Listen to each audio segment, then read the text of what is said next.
Hello friends, welcome to our channel. So இன்னைக்கு நம்ம Principles of Inheritance and Variation ஓட part 2 பார்க்க போகிறோம். ஸோ இந்த பார்ட்டில் நான் ஃபுல்லாக இந்த லெசனை கம்ப்ளீட் பண்ணிடுறேன். ஸோ என்னால் தொடர்ந்து வீடியோஸ் போட முடியல, எனக்கு கொஞ்சம் உடம்பு சரியில்லாத தொடர்ந்து வீடியோஸ் போட முடியல. ஸோ நான் நெக்ஸ்ட் டே நாளையிலேருந்து நான் எல்லாமே என்னென்ன போர்ஷன் சொன்னோமோ அதுலேருந்து ஃபுல்லாக போடுவோம். ஸோ டைஹைப்ரிட் கிராஸ், ஸோ நேற்று மோனோஹைப்ரிட் கிராஸ் வரைக்கும் கம்ப்ளீட் பண்ணோம். ஸோ இன்றைக்கி டைஹைப்ரிட் கிராஸில் a cross in which steady of inheritance of two pairs. So monohybrid கிராஸில் ஒன்லி ஒரே ஒரு பேர் மட்டும் தான் எடுத்துக்கிட்டோம், டால் அண்ட் டுவார்ஃப் அது மட்டும் தான் எடுத்துக்கிட்டோம். பட் இங்கே டைஹைப்ரிட் கிராஸ்னால் ரெண்டு பேர்ஸ், ஸோ ரெண்டு ட்ரைட்டு.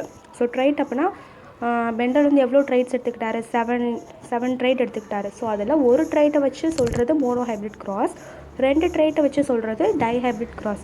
ஸோ மோனோஹைப்ரிட் கிராஸை பண்ணதும் மெண்டல் தான், டைஹைப்ரிட் கிராஸ் பண்ணது மெண்டல் தான். ஸோ இந்த டைஹைப்ரிட் கிராஸில் என்னென்ன ட்ரைட்ஸ் எடுத்துக்கிட்டாங்க அப்படின்னா சீட் ஃபார்ம், ஸோ அது ரவுண்டாக இருக்கா விரிங்கிள்டாக இருக்கா, தென் கலர். ஸோ அங்கே ஹைட்டை வச்சு சொன்னாங்க. எப்படி கேட்பாங்க, ஸோ மோனோஹைப்ரிட் கிராஸில் எதை வச்சு சொன்னாங்க அப்படின்னு கேட்பாங்க. ஸோ அப்போ அங்கே மோனோஹைப்ரிட் கிராஸ். ஸோ டைஹைப்ரிட் கிராஸில் ரெண்டு, seed form and color of cotyledons. So first, when F1 plants were self-pollinated to produce 4 kinds of plants. So first generationல பண்ணும்போது 4 kind of plants produce பண்ணும். ஸோ அங்கே எல்லாமே மோனோஹைப்ரிட் கிராஸில் first ஜென்ரேஷனில் எல்லாமே டால்னு பார்த்தோம். ஸோ அதே மாதிரி அப்போ இங்கே என்ன எல்லாமே டால்னு அங்கே 4 பேர்ஸ் ஃபார்ம் ஆகிருந்துச்சு. அந்த 4 பேர்ஸுமே டால் பிளான்ட். இங்கே டைஹைப்ரிட் கிராஸில் அதே மாதிரி F1 பிளான்ட்டை செல்ஃப் பாலினேட் பண்ணும்போது 4 kinds ஆஃப் பிளான்ட்ஸ் ப்ரொடியூஸ் ஆச்சு. ஸோ இதுவே அதே F2 ஜென்ரேஷன் திருப்பி செல்ஃப் பாலினேட் பண்ணும்போது என்னென்ன ப்ரொடியூஸ் ஆச்சு அப்படின்னா yellow round, yellow wrinkled, green round and green wrinkled. இதிலே பார்த்தீங்கன்னா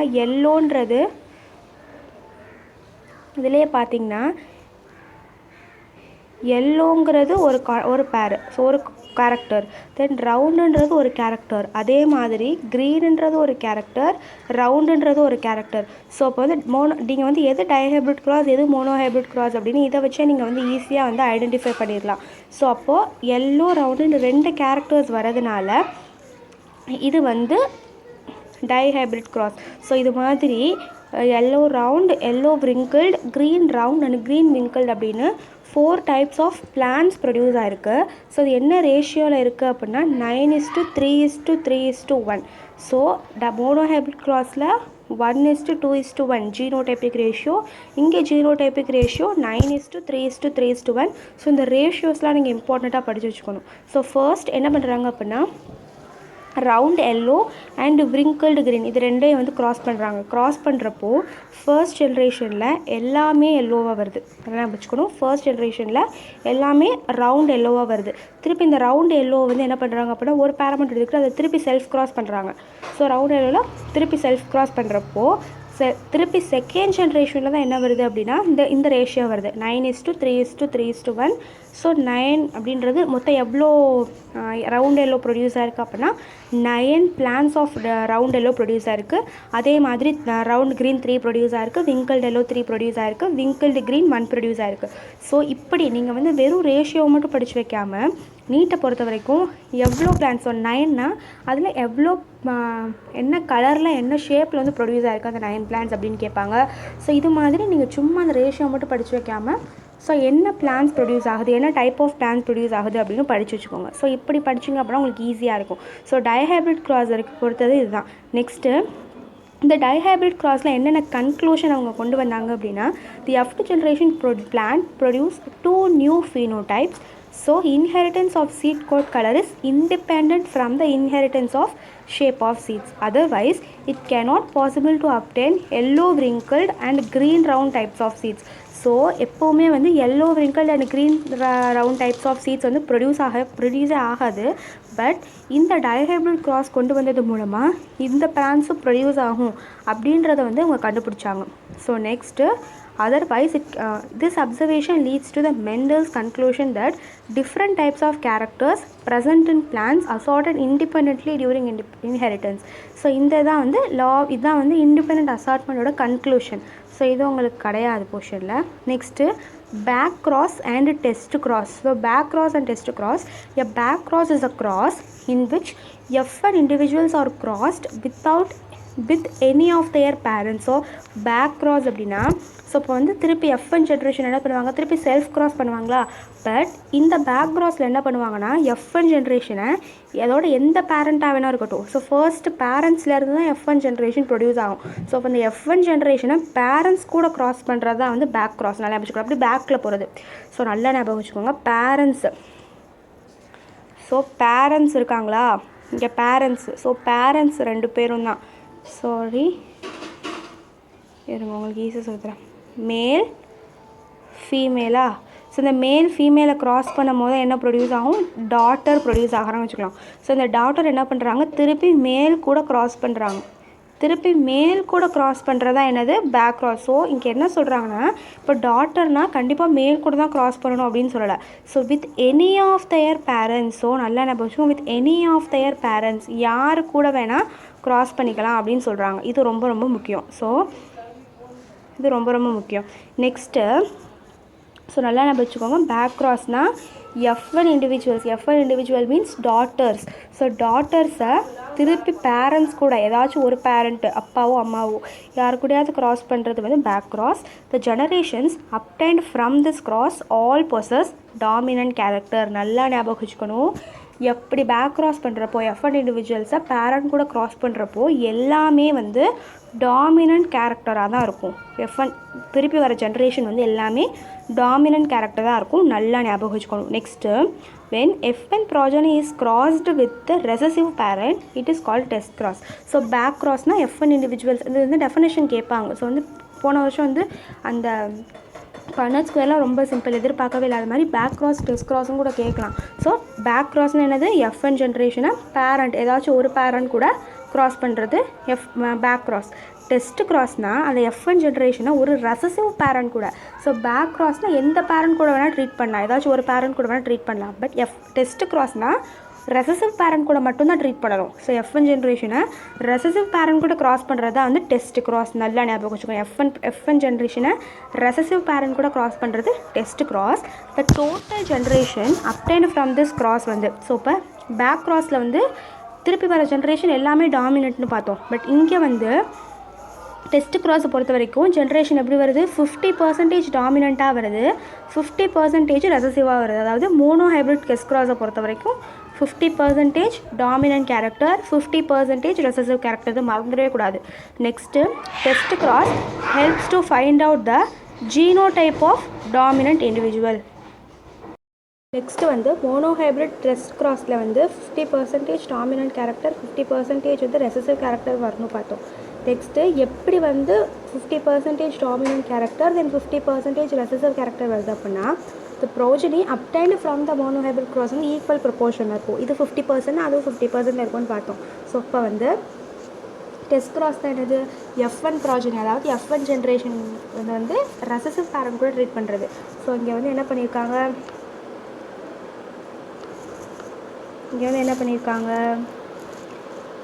F1 ப்ராஜனியை ரெசசிவ் பேரண்ட் கூட ட்ரீட் பண்ணியிருக்காங்களா. ஸோ அப்படி ட்ரீட் பண்ணும்போது என்ன ஆகும், இங்கே பண்ணட் ஸ்கொயர் போட்டிருக்காங்க. அப்போ capital T small t small t small டின்னு வந்துருக்கு.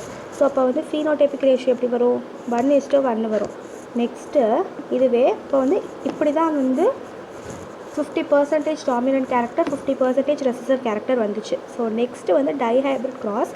டைஹைப்ரிட் டெஸ்ட் க்ராஸில் எப்படி வந்து இது வருது அப்படின்னா, ஸோ நல்லா ஞாபகம் வச்சுக்கோங்க, மோனோ ஹைப்ரிட் க்ராஸில் தான் 50% டாமினன்ட் கேரக்டர், 50% ரெசசிவ் கேரக்டர் வரும். பட் டைஹைப்ரிட் டெஸ்ட் க்ராஸில் அப்படி வராது. எப்படின்னா எல்லாமே வந்து 25-25 இருக்கும். ஸோ ஒன்று capital D small D capital R small R இப்படி இருக்கும். ஸோ இதை நீங்கள் பார்த்தீங்கனாலே புரியும். ஸோ எப்படி இருக்கும், எந்த ரேஷியோ இருக்குன்னா 1:1:1:1. ஸோ எல்லாமே 25%. ஸோ 100% 4 பிரிச்சா 25 தானே. ஸோ அப்போ 4மே ஒரு 25%ஆக இருக்கும். ஸோ இது நல்லா ஞாபகம் வச்சுக்கணும். ஸோ அப்போ மோனோ ஹைப்ரிட் டெஸ்ட் க்ராஸில் 50% இருக்கும். டைஹைப்ரிட்டில் ஈச் ஆஃப் தம் இஸ் 25%. நான் இதோட நோட்ஸ் வந்து நான் டெலிகிராம் சேனலில் அப்லோட் பண்ணுறேன். ஸோ இதெல்லாம் நீங்கள் வந்து ஹைலைட் பண்ணி படித்து வச்சுக்கோங்க. நெக்ஸ்ட்டு ஸோ இப்போ இந்த டெஸ்ட் க்ராஸ்லேருந்து நம்ம என்ன கன்க்ளூட் பண்ணுறோம் அப்படின்னா, in test cross phenotypic ratio and genotypic ratio R same. இது ரொம்ப ரொம்ப முக்கியம். டெஸ்ட் கிராஸை பொறுத்த வரைக்கும். ஸோ நீங்கள் மோனோஹைபிரிட் கிராஸ் எடுத்தாலும் சரி, டைஹைபிரிட் கிராஸில் இருந்தாலும் சரி, அதில் வந்து ஃபீனோடைபிக் ரேஷியோ ஜீனோடைபிக் ரேஷியோ ரெண்டுமே மாறும் முன்னாடி பார்த்ததில்ல. பட் இந்த டெஸ்ட் கிராஸில் வந்து phenotypic ratio and genotypic ratio ரெண்டுமே எப்படி இருக்குது, சேமாக இருக்குது. ஸோ இதுதான் டெஸ்ட் கிராஸோட ஸ்பெஷாலிட்டி. ஸோ இது மாதிரி இம்பார்ட்டன்ட் தனியாக ஸ்பெசிஃபிக்காக ஒரு பாயிண்ட்ஸ் வந்துச்சுன்னா அது நீங்கள் தனியாக நோட்டில் எழுதி வச்சு படிச்சுக்கிட்டே இருக்கணும். ஸோ இது ரொம்ப முக்கியம். ஸோ ரெசிப்ரோக்கல் கிராஸ்னு உங்களுக்கு கிடையாது. Next exceptions. ஸோ இப்போ மெண்டல் வந்து மோனோஹைபிரிட் கிராஸ் கண்டுபிடிச்சாரு, டைஹைபிரிட் கிராஸ் கண்டுபிடிச்சாரு. ஸோ இவர் வந்து என்னென்னலாம் விட்டுட்டாரு, அவர் வந்து கன்க்ளூட் பண்ணாமல் விட்டுட்டாரு அப்படின்னா எக்ஸப்ஷன் ஆஃப் டாமினன்ஸ். ஸோ இந்த லா ஆஃப் டாமினன்ஸில் என்ன சொன்னோம், ஹெட்டிரோசைகஸ் வந்து டாமினன்ட் கேரக்டர் ப்ரொடியூஸ் பண்ணோம் அப்படின்னு பார்த்தோம். ஸோ அப்போது இதில் 2 எக்ஸப்ஷன்ஸ் இருக்குது, இன்கம்ப்ளீட் டாமினன்ஸ், கோடாமினன்ஸ். இது ரெண்டுமே ரொம்ப முக்கியம். அது வந்து எக்ஸாம்பிள்ஸ் வரும், அதை தான் நீங்கள் ரொம்ப முக்கியமாக பார்த்துக்கணும். ஸோ ஃபர்ஸ்ட் இன்கம்ப்ளீட் டாமினன்ஸ்னால் according to Mendel's law of dominance, dominant character வந்து must be present in F1 generation அப்படின்னு பார்த்தோம். But in some organism F1 generation வந்து டிஃப்ரெண்ட்டாக இருக்கும். ஸோ அதுதான் வந்து incomplete dominance. So law of dominance என்ன சொல்லிச்சு, கண்டிப்பாக F1 ஜென்ரேஷனில் டாமினன்ட் கேரக்டர் ப்ரொடியூஸ் ஆகும் அப்படின்னு சொல்லிச்சு. பட் சில பேரண்ட்ஸ் கிட்ட வந்து F1 ஜென்ரேஷன் வராது, ஃபஸ்ட்டு F1 ஜென்ரேஷனில் டாமினன்ட் கேரக்டர் வராது அப்படின்னு இருக்குது. ஸோ அதுதான் வந்து இன்கம்ப்ளீட் டாமினன்ஸ். இப்போ அதை பற்றி எக்ஸ்பிளைன் பண்ணாமல் மெண்டல் போயிட்டார். ஸோ அது ஒரு exceptions. Both the factors such as dominant and recessive are present in incomplete dominance, but dominant characters are unable to express their character completely, resulting different types of generation formed with both from the parents. So அப்புறம் சொன்னது தான். So next incomplete dominance யார் first discover பண்ணது அப்படின்னா கோரன்ஸ். எதில் discover பண்ணாது, mirabilis ஜெலாப்பா. So இதை வந்து 4 o'clock பிளான்ட் அப்படின்னு சொல்லுவாங்க. இது ரொம்ப ரொம்ப முக்கியம், என்சிஆர்டியில் வரல. ஸோ 4 o'clock பிளான்ட் எது, மிராபிலிஸ் ஜெலாப்பா. அதனால ஆரம்பிச்சுக்கணும். ஸோ அப்போ இன்கம்ப்ளீட் டாமினன்ஸை யார் ஃபர்ஸ்ட்டு டிஸ்கவர் பண்ணானா கோரன்ஸ்.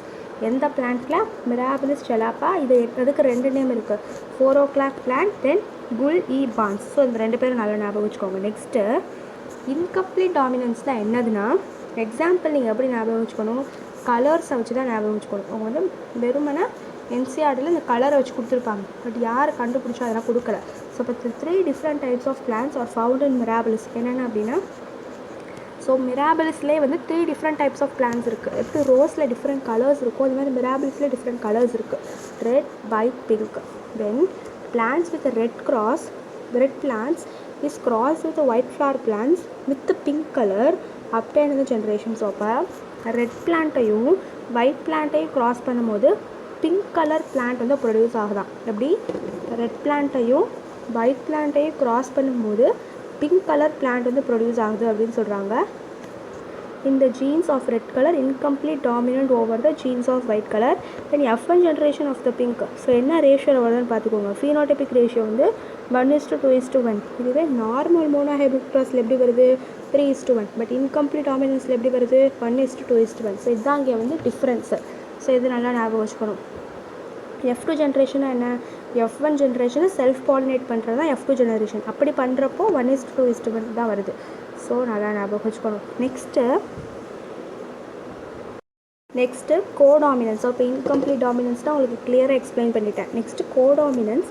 In this phenomenon, both the gene expressed for a particular character in F1 hybrid progeny, there is no blending of characters, whereas characters expressed equally. அதாவது எப்படி பார்த்தோம், பாதி வந்து டாமினண்ட்டாக பிஹேவ் பண்ணும், பாதி ரெசசிவாக பிஹேவ் பண்ணும் அப்படின்னு பார்த்தோம் நார்மல் கிராஸில்.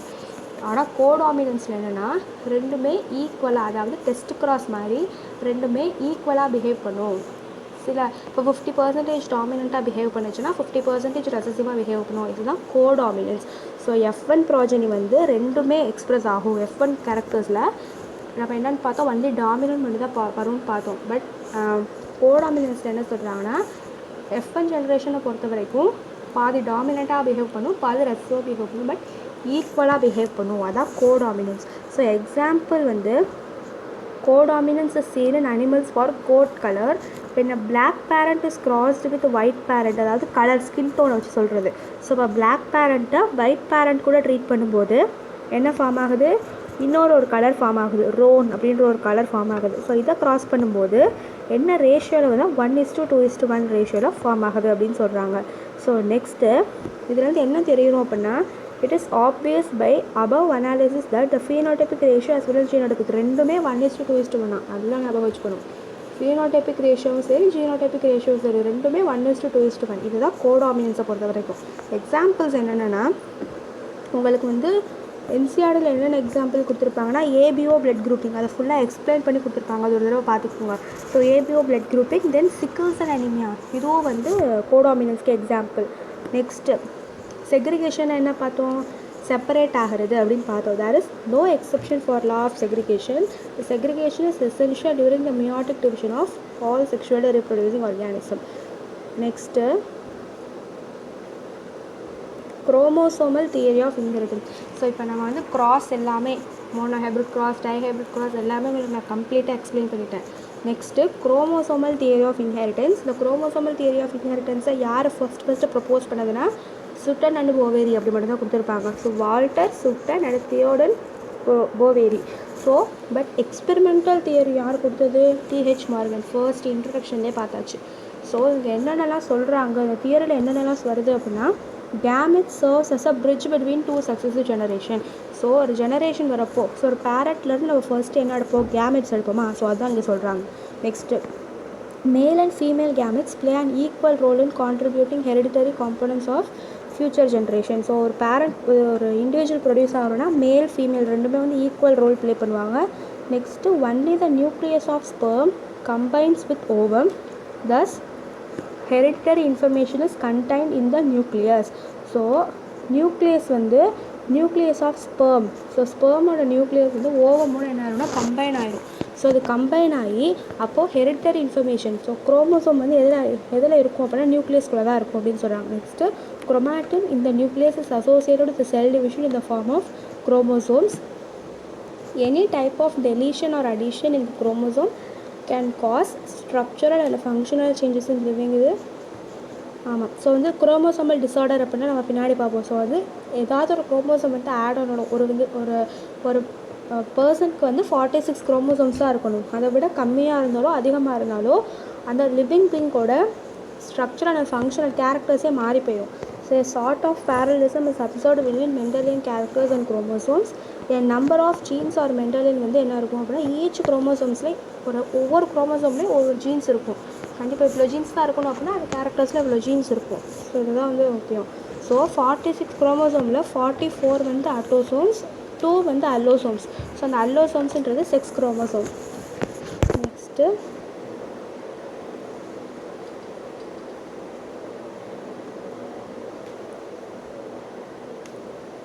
ஸோ வந்து டிஹெச் மார்கன் வந்து எதை வச்சு எக்ஸ்பெரிமெண்ட் பண்ணான்னு ஃபர்ஸ்ட்டே பார்த்தாச்சு, ட்ராசோஃபிலியா மெலனோகாஸ்டர்.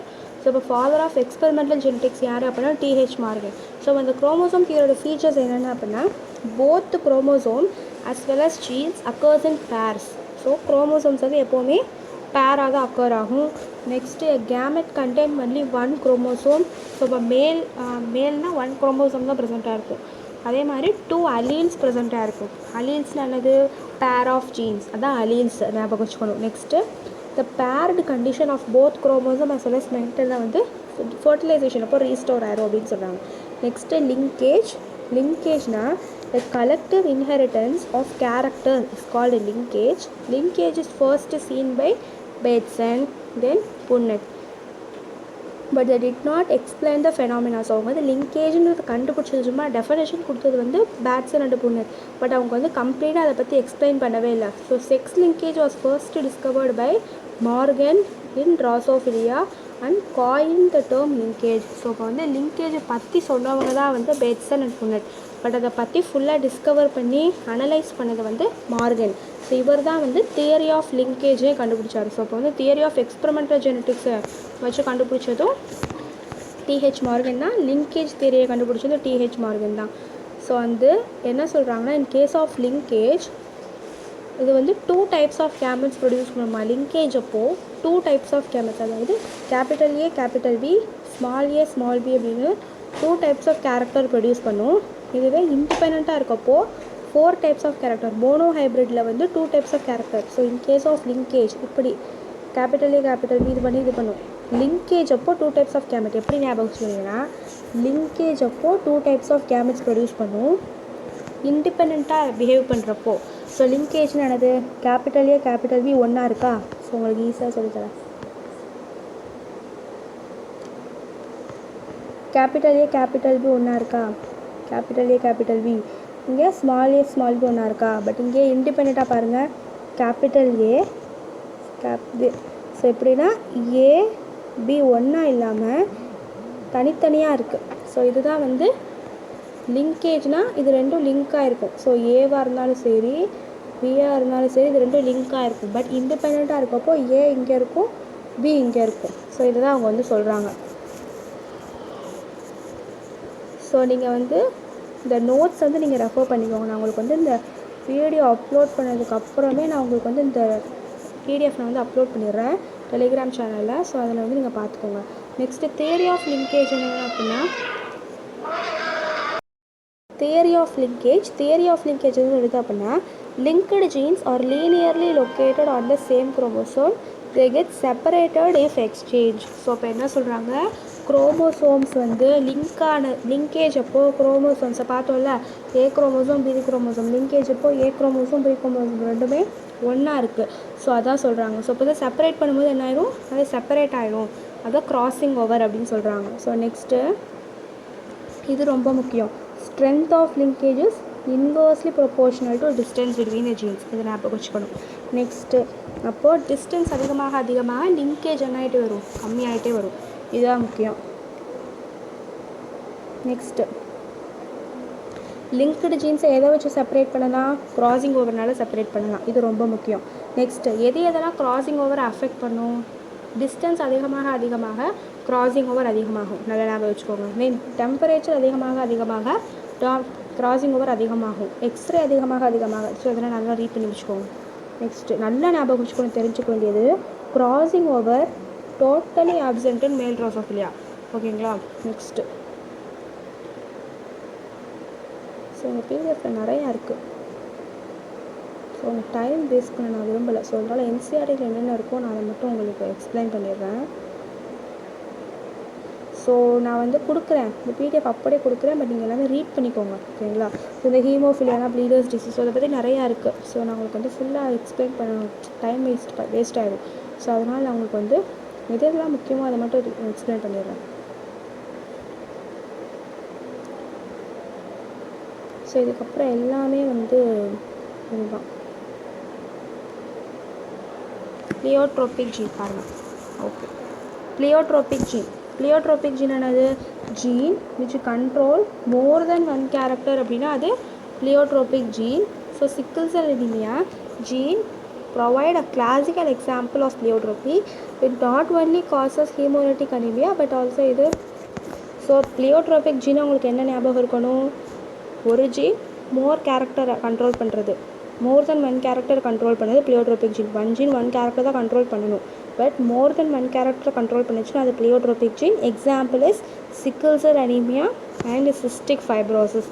நெக்ஸ்ட்டு lethal gene அப்படின்னா gene which causes death of an individual when in homozygous condition. So என்ன சொல்கிறாங்க, ஹோமோசைகஸ் கண்டிஷன் அப்போது ஒரு ஜீன் ஒரு மனுஷனை வந்து சாகடிச்சிச்சுன்னா அது lethal gene. மல்டிபிள் அலிலிசம் ரொம்ப முக்கியம். அவங்க வந்து ஃபீனோடைப் ஜீனோடைப்பில் கண்டுபிடிக்கிற மாதிரி கேட்பாங்க. ஸோ மல்டிபிள் அலிலிசமில் more than 2 alternative forms of gene இருந்துச்சு அப்படின்னா ஒரு அதாவது மல்டிபிள் அலிலிசம். ஸோ அலீல்னா என்னது, குரூப் ஆஃப் ஜீன் தான் வந்து அலீல். ஸோ வந்து 2 types of gene, capital D small T எது இருக்கிறதா அலீல். ஸோ அதில் more than 2 forms of gene இருந்துச்சு அப்படின்னா அது multiple allelism. So example ABO blood குரூப்பிங்கில் எவ்வளோ அலீல் இருக்கும், 3 அலீல்ஸ் இருக்கும். IA IB IO ABO blood grouping அதில் 3 அலீல்ஸ் இருக்கும். கோட் கலரில் நீங்கள் ஒன்றும் பயப்படாதீங்க, ஸ்கின் கலர் தான் வந்து கோட் கலர். ஓகேங்களா. So if the n number of allele is present in genes அப்படின்னா எவ்வளோ நம்பர் ஆஃப் ஜீனோடைப் அப்படின்னு கண்டுபிடிச்சிடுவாங்க. ஈஸியாக கண்டுபிடிக்கிறதுக்கு ஃபார்முலா வந்து n × n+1 / 2. ஓகேங்களா. இதை வச்சு நீங்கள் வந்து ஈஸியாக வந்து நம்பர் ஆஃப் ஃபீனோடைப்ஸ் அண்ட் ஜீனோடைப்ஸ் கண்டுபிடிச்சிங்கன்னா இதுக்கு ரிலேட்டடான எம்சிக்யூ நான் வந்து தனி வீடியோவில் சால்வ் பண்ணுறேன். ஸோ அதை வச்சு உங்களுக்கு கம்ப்ளீட்டாக புரிஞ்சிடும். நெக்ஸ்ட்டு மல்டிபிள் அலிசம்க்கு எக்ஸாம்பிள் ஏபிஓ பிளட் குரூப்பிங். இங்கே எவ்வளோ டைப் ஆஃப் அலீல் இருக்குது? 3 டைப்ஸ் ஆஃப் அலீல் இருக்குது. இங்கே பாருங்கள் எப்படி ஜீனோடைப் கண்டுபிடிச்சிருக்காங்க. எத்தனை டைப்ஸ் ஆஃப் அலீல் இருக்குது? 3 டைப்ஸ் ஆஃப் அலீல் இருக்குது. உங்கள் கொஷின்லேயே இவ்வளோ டைப் ஆஃப் அலீல்ஸ் இருக்குது, அதுலேருந்து எவ்வளோ பாசிபிள் ஜீனோடைப்ஸ் அப்படின்னு கேட்பாங்க. ஸோ இப்போ நீங்கள் இந்த ஃபார்முலா வச்சு ஈஸியாக கண்டுபிடிச்சிடலாம். ஸோ இப்போ 3 × 3 + 1/2 என்னது 6 ஜீனோடைப். ஸோ அப்போ ABO blood குரூப்பிங்கில் 6 types of genotypes இருக்குது அப்படின்னு நம்ம ஈஸியாக ஞாபகம் வச்சுக்கலாம். ஓகே, ஸோ இங்கேயும் அதே மாதிரி கண்டுபிடிச்சிருக்காங்க பாருங்கள். Next gene interaction. ஜீன் இன்டராக்ஷன்னா allelic interaction and non allelic interaction அப்படின்னு இருக்கும். ஸோ இதெல்லாம் உங்களுக்கு வந்து எக்ஸ்பிளைன் பண்ணணும். So allelic interaction takes place between allele of same gene அப்படின்னா allelic interaction. Example incomplete dominance. நீங்கள் எப்படி படிச்சு வச்சுக்கணும் அப்படின்னா இன்கம்ப்ளீட் டாமினன்ஸ், கோடாமினன்ஸ் இது ரெண்டு எதுக்கு எக்ஸாம்பிள்? அலீலிக் இன்டராக்ஷனுக்கு எக்ஸாம்பிள் அப்படின்னு ஞாபகம் வச்சுக்கோங்க. ஓகே, நெக்ஸ்ட்டு பாலிஜெனிக் இன்ஹெரிட்டன்ஸ்னால் inheritance of characters in which one character is controlled by many genes அப்படின்னா அது பாலிஜெனட்டிக். ஞாபகம் வச்சுக்கணும். ஸோ ப்ளியோட்ரோபிக்னா என்ன? 1 gene more than 1 character control பண்ணுறது. பாலிஜெனிக்னா 1 character more than 1 gene control பண்ணுறது, அது பாலிஜெனிக் இன்ஹெரிட்டன்ஸ். ஸோ இது ரெண்டும் குழப்பிடக்கூடாது. இது ரெண்டும் தான் வந்து ரொம்ப குழப்பம். ஸோ வந்து யார் வந்து first polygenic இன்ஹெரிட்டன்ஸை describe பண்ணதுன்னா Nelson and ஏல். எதில்? கெர்னல் கலர், இந்த சீட் கோட் கலரை வச்சு டிஸ்கவர் பண்ணியிருக்காங்க. ஓகே, ஸோ பிரின்சிபல்ஸ் ஆஃப் இன்ஹெரிட்டன்ஸை பொறுத்த வரைக்கும் இவ்வளோ தான். உங்களுக்கு வந்து இன்னும் வந்து அந்த குரோமோசோமல் டிஸார்டர் மட்டும் இருக்குது. ஸோ அதை நான் வந்து ரொம்ப முக்கியன்றதுனால இது கூட எக்ஸ்பிளைன் பண்ணாமல் நான் தனியாக வந்து நாளைக்கு வந்து அந்த வீடியோ வந்து அப்லோட் பண்ணிக்குவேன். ஸோ உங்களுக்கு வந்து இந்த வீடியோ வந்து ஃபுல்லாக புரிஞ்சிருக்கும்னு நினைக்கிறேன். நான் இன்னும் கொஞ்சம் டீட்டெயில்டாக எக்ஸ்பிளைன் பண்ணணும்னு நினச்சிங்கன்னா எனக்கு கமெண்ட் செக்ஷனில் போடுங்க. நான் வந்து கண்டிப்பாக உங்களுக்கு வந்து ஃபுல்லாக எக்ஸ்பிளைன் ட்ரை பண்ணுறேன். ஸோ இதான் என்னோடய ஃபர்ஸ்ட் வீடியோ. ஸோ அதனால் கொஞ்சம் தடுமாற்றம் இருக்கும், யாரும் தப்பாக நினச்சிக்காதீங்க. ஸோ இந்த வீடியோ பிடிச்சிருந்துச்சு அப்படின்னா லைக் பண்ணுங்கள், ஷேர் பண்ணுங்கள், மறக்காமல் நம்ம சேனலை சப்ஸ்கிரைப் பண்ணுங்கள். தென் நம்ம கிளாஸோட PDF நோட்ஸ் வேணும்னா டெலிகிராம் சேனலோட லிங்க் வந்து டிஸ்கிரிப்ஷனில் கொடுக்க மறக்காமல் வந்து ஜாயின் பண்ணிடுங்க. தேங்க்யூ.